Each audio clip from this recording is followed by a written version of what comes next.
m'appelle Catherine de Schepper, donc je suis professeure à l'école normale. Stéphane Coloniesi, moi j'ai été instituteur primaire pendant 13 ans. Maintenant je suis psychopédagogue en haute école. Sylvia, c'est la rigueur scientifique. Antoine, c'est un praticien de terrain. Christophe, c'est un grand sens pratique. Elle a tout l'aspect difficulté d'apprentissage des élèves.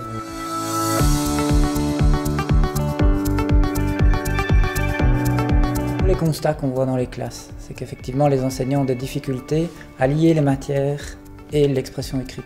En fin de compte, pour écrire, on a besoin de mobiliser la grammaire, la conjugaison, l'orthographe, et c'est dans ce besoin-là, par cette nécessité-là, en fait, qu'on va vraiment amener cette idée d'intégration de l'ensemble des choses. C'est chouette de pouvoir se dire j'ai pas à pas quelque chose qui me guide et qui me permet de travailler mes savoirs, mes matières, à chaque fois en lien avec de l'écriture. Une piste, c'est quelque chose qu'on trace, qui est pas très défini au départ et puis qui petit à petit va se mettre en place par le chemin que les gens vont faire. En piste, ça offre un apprentissage intégré du français.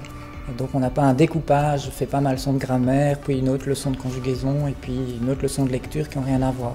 La promesse, c'est d'avoir des apprentissages intégrés. Donc la recette qu'on a utilisée, c'est d'abord des outillages, donc équiper l'élève de grammaire, conjugaison, orthographe, tout ce qu'il a besoin pour pouvoir écrire.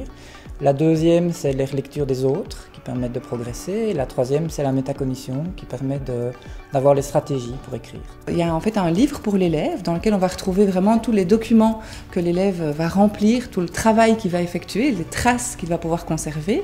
Il y a un guide de l'enseignant qui va permettre en fait à l'enseignant d'avoir le déroulement pas à pas de la méthode. Il va pouvoir savoir exactement quelle activité proposer à quel moment et comment la faire évoluer éventuellement.